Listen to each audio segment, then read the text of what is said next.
Kita baru merasakan pentingnya gigi kalau sedang sakit gigi. Kita baru merasakan pentingnya telinga kalau sudah tuli. Kita baru merasakan nikmatnya, benar-benar nikmat mata kalau sudah diserang penyakit buta. Sepanjang dia ada, normal, kita kadang-kadang kurang menjaga dan memeliharanya. Padahal Al-Quran telah mengingatkan kita, la in syakartum la azidannakum wa la in kafartum inna azabi lasyadid. Kalau kamu pandai bersyukur dalam artian menjaga nikmat, menjaga karunia yang diberikan Allah kepadamu, aku akan tambah nikmat itu kepadamu. Tapi kalau kamu ingkar, kamu tidak pandai bersyukur, kamu tidak pandai menjaga dan memelihara nikmat itu, awas, azabku itu akan pedih adanya. Begitulah, kesehatan ini menjadi modal utama. Kita melaksanakan puasa, selesai itu kita berangkat ke masjid melaksanakan sholat tarawih, kemudian tadarus Al-Quran, bahkan ibadah haji, jihad sekalipun hanya mungkin kita laksanakan kalau kita mempunyai sesuatu yang bernama sehat. Nah, lawan dari sehat adalah sakit. Kita manusia terdiri dari dua elemen pokok, jasmani dan rohani.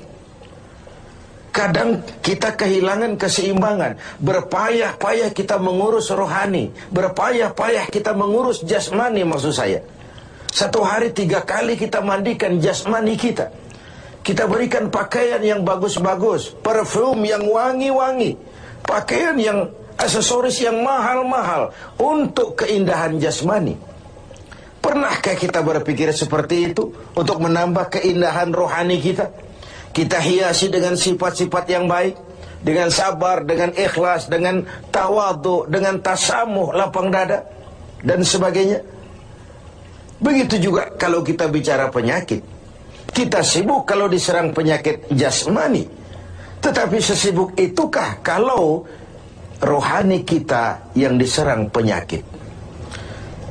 Al-Imamul Ghazali membagi penyakit itu dalam 2 macam. Pertama penyakit zahir, dan yang kedua penyakit batin, penyakit rohani. Apa perbedaan dari kedua penyakit ini? Yang pertama, penyakit zahir banyak dokternya. Apalagi di zaman spesialisasi sekarang ini, tinggal cari saja dokter ahlinya. Penyakit jantung ada dokternya, liver ada dokternya, paru-paru ada dokternya, ginjal ada dokternya, kulit ada dokternya. Penyakit zahir banyak sekali dokternya. Tapi penyakit batin, dokternya hanya agama dan kemauan yang kuat dari orang yang punya penyakit itu untuk mengobati diri. Sulit cari dokter yang bisa mengobati penyakit sombong, cari dokter yang bisa mengobati penyakit kikir, cari dokter yang bisa mengobati penyakit angkuh, sombong, bakhil. Agama dan kemauan yang kuat dari orang yang dihinggapi penyakit itu untuk memperbaiki diri melalui riyadhah, latihan dan latihan. Yang kedua, kata Al-Ghazali, perbedaannya ini aneh.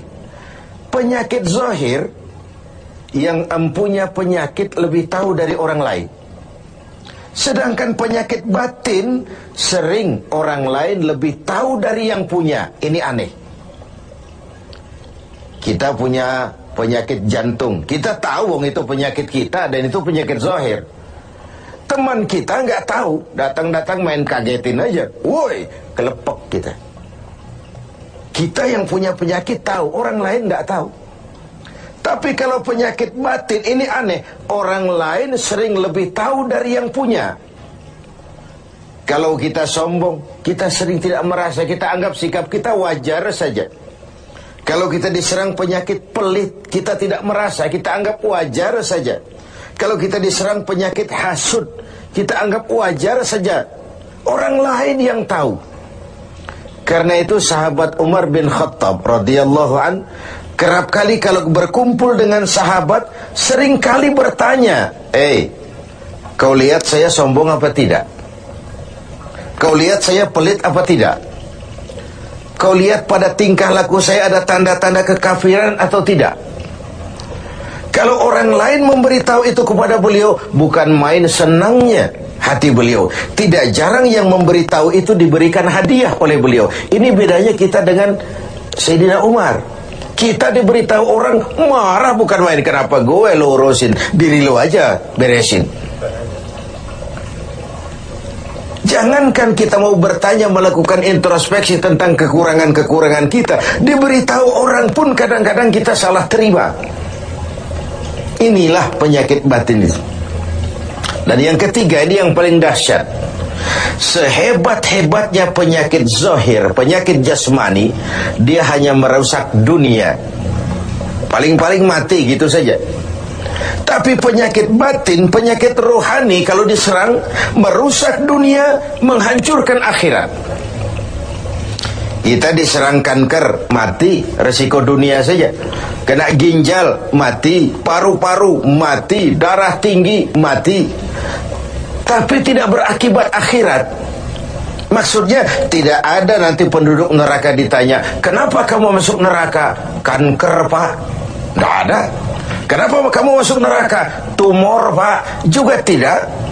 Yang menyebabkan masuk neraka itu penyakit rohani. Jadi kata Al-Ghazali, penyakit rohani itu kalau diserangnya kita, rusaklah dunia, hancurlah akhirat.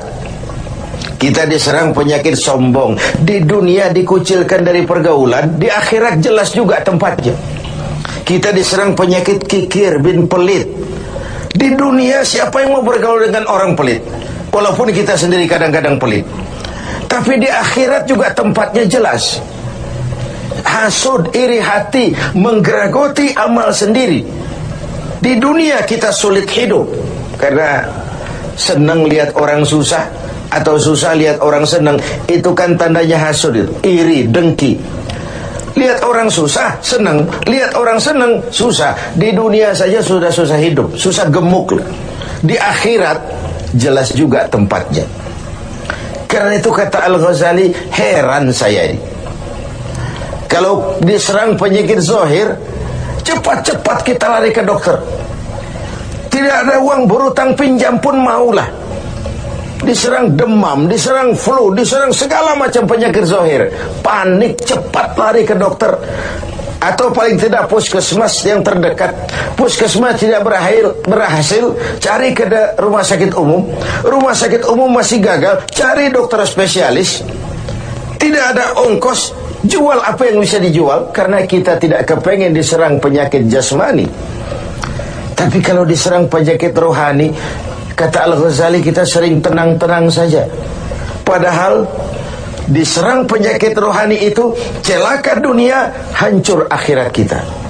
Sehingga beliau menghimbau, kalau kita begitu bersungguh-sungguh mengobati penyakit jasmani yang kalau diserang hanya merusak kehidupan dunia, betapa kita tidak akan lebih bersungguh-sungguh mencari obat penangkal penyakit yang kalau diserangnya kita, rusaklah dunia, hancur jugalah akhirat kelak.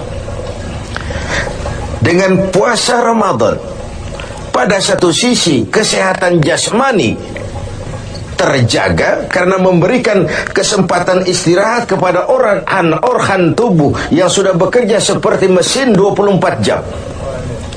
Sementara jasmani diberikan kesempatan istirahat dengan makan dan minum yang teratur. Rohani dihiasi. Dengan puasa timbul sabarnya, dengan puasa timbul jujurnya, dengan puasa timbul ikhlasnya, dengan puasa timbul sikap rendah.